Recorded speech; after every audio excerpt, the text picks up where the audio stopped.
आज नवी मुंबई आंतरराष्ट्रीय विमानतळ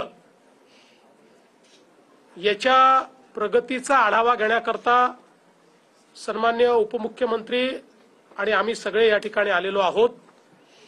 आता त्याच्या प्रगतीच्या संदर्भातले एक प्रेझेंटेशन आधी आम्ही बघितलं, त्यानंतर प्रत्यक्ष रनवे पासून तर टर्मिनल बिल्डिंग पर्यंत सगळ्या प्रकारची त्याची प्रगती कुठपर्यंत झालेली आहे याची माहिती ही आज आम्ही घेतलेली आहे।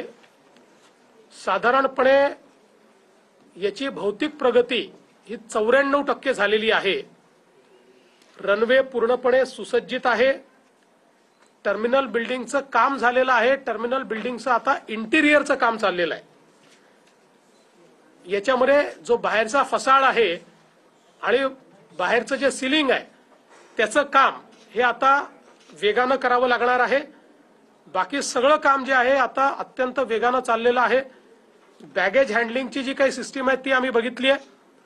अतिशय एफिशियंट अशा प्रकारची सिस्टीम या ठिकाणी उभी केलेली आहे की ज्याच्यामध्ये बॅगेचा बारकोड हा 360 डिग्री त्या ठिकाणी वाचता येऊ शकतो आणि त्यातनं ती योग्य ठिकाणी बॅग पोचेल अशा प्रकारची व्यवस्था करण्यात आली आहे।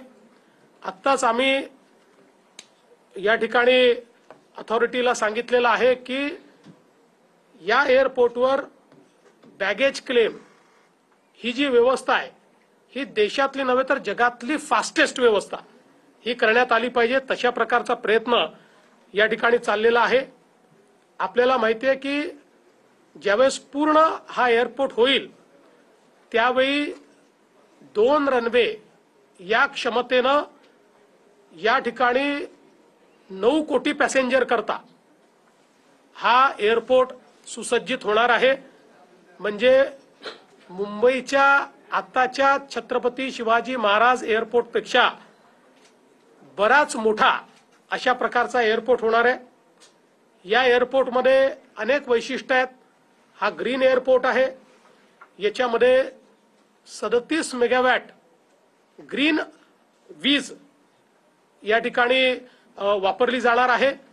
इथले सगळ्या व्हेइकल्स जे आहेत या ईव्ही राहणार आहेत किंवा अल्टरनेट फ्युएलच्या व्हेइकल्स या ठिकाणी राहणार आहेत आणि सस्टेनेबल एव्हिएशन फ्युएल जे अलीकडच्या काळामध्ये मोठ्या प्रमाणात डेव्हलप होत आहे त्याचंही एक मोठं सेंटर हा एअरपोर्ट राहणार आहे।